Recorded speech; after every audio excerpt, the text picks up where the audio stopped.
Magsasabaw naman tayo ng manok, repolyo at saka carrot kung ilagay natin.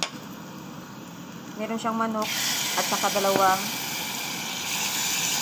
hipon.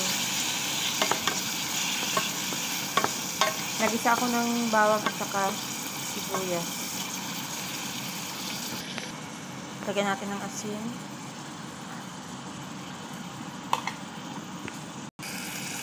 Sinabay ko na yung kamatis dito sa gilid at saka yung manok at saka hipon sa kabila para mabilis.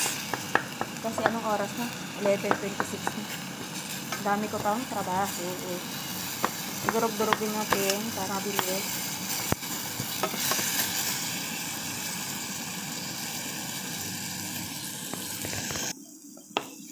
Nilagyan ko siya ng pamintang durog.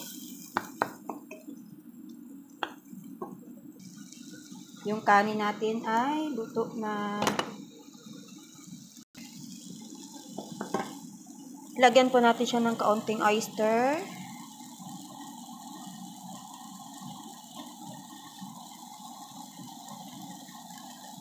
Ayan.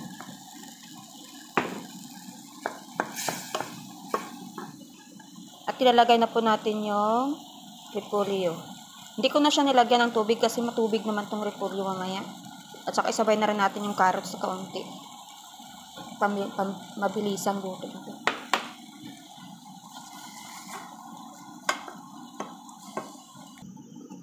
Tcharan! Luto na!